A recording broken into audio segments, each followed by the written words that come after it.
Welcome to our latest news update. Today we have a variety of stories to cover, from celebrity controversies to movie reviews. First up, Willie Nelson's 90th birthday concert where he inhaled the love of his fans. Then, we have Aubrey Plaza and Emma Roberts being called out for their campaigns for Big Milk. Moving on to the world of cinema. Guardians of the Galaxy 3 has become the lowest rated movie in the franchise on Rotten Tomatoes. On a more positive note, Jack Black's portrayal of Bowser in the Super Mario Bros. Movie is being hailed as his finest role in years.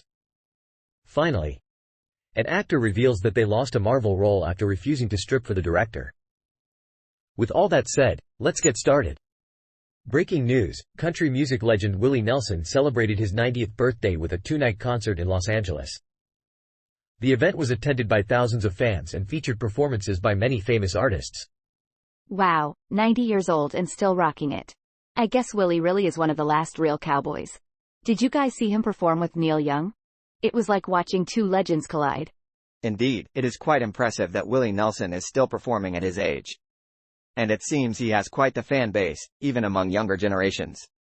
I also heard he performed with George Strait, a country superstar of the following generation. Yes, and let's not forget his performance with Snoop Dogg. I guess you could say Willie really knows how to roll with the times.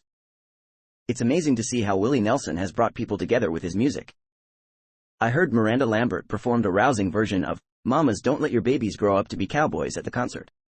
And how about Chris Christopherson joining Roseanne Cash on stage to sing Loving Her Was Easier? It's like a Highwayman reunion. It's also interesting to note the diversity of Willie Nelson's music. Leon Bridges performed Nightlife, showcasing Willie's affinity for the blues. And Norah Jones played Down Yonder, a saloon-style solo song from Willie's definitive 1975 album, Red-Headed Stranger. From inhaling love to promoting milk, it seems like our news is taking a dairy turn. Let's see what Aubrey Plaza and Emma Roberts have to say about moving the masses. Well, it seems like Big Milk is trying to make a comeback. But are they going about it the right way? I don't know, Barack. I mean, Aubrey Plaza's campaign was pretty funny. And Emma Roberts looked great in her ad. Yes, but we must consider the facts. Market research shows that Gen Z purchased 20% less cow's milk than the national average last year. The times, they are a-chongin'. That's true, Einstein. And it seems like Milk Pep is trying to appeal to younger consumers with these celebrity campaigns. But are they doing more harm than good? I mean, I don't think anyone's going to stop drinking milk just because Aubrey Plaza made a joke about it. But I do think it's important to consider the impact of these campaigns. I agree, Katie. And as someone who's invested in plant-based alternatives, I think it's important to promote sustainable and ethical options. Yes, and we must also consider the environmental impact of dairy farming. According to a study by the University of Oxford, producing a glass of dairy milk results in almost 3 times more greenhouse gas emissions than any plant-based milk. Well, it seems like there's a lot to consider when it comes to milk and its alternatives. But one thing's for sure, we'll be keeping an eye on Milk Pep's future campaigns. Thanks for joining us tonight, and remember to stay informed. From milk to space, it seems like the only thing that's not spoiled is the dairy. Speaking of spoiled, Guardians of the Galaxy 3 just took a sour turn on Rotten Tomatoes. Well, folks, we have some breaking news tonight.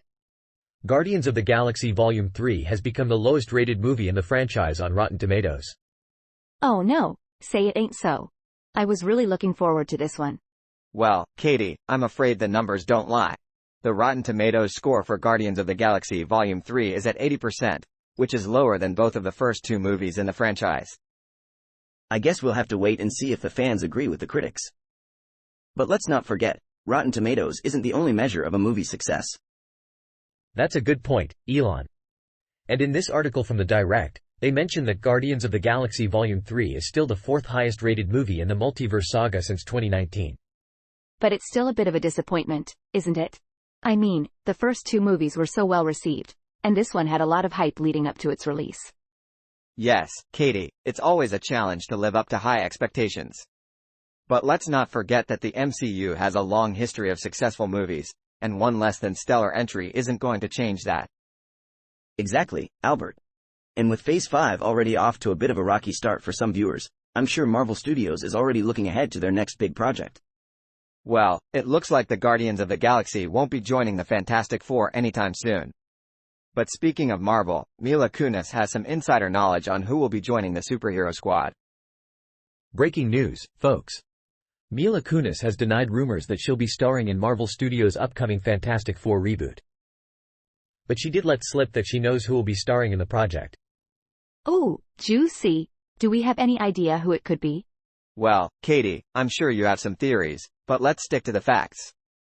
According to this article from The Wrap, the other 3 actors who will portray Marvel's first family also remain mysteries. That's right, Einstein. And with the film set to release in less than 2 years, even Marvel's tightly sealed lips won't be able to keep the secret for much longer. Expect casting announcements at San Diego Comic-Con this July, if not sooner. I'm just excited to see who will play Sue Storm, aka the Invisible Woman. I mean, who wouldn't want to be invisible sometimes, am I right? Well, Katie, while we wait for the big reveal, let's not forget the significance of this film. It's a revamp of the property for the Marvel Cinematic Universe, following Disney's acquisition of 20th Century Fox that brought the Fantastic Four property under Marvel Studios' purview. And let's not forget the director, Matt Shakman. According to Mila Kunis, rumors of her involvement in the project stemmed from a lunch she had with Shakman. I guess that's the power of a good sandwich, huh? And don't forget, folks, Mila Kunis doesn't want to get in trouble with the mouse. That's right. The Disney executives, legal teams, overlords that be. But I have a feeling we'll find out who's playing the Fantastic Four soon enough.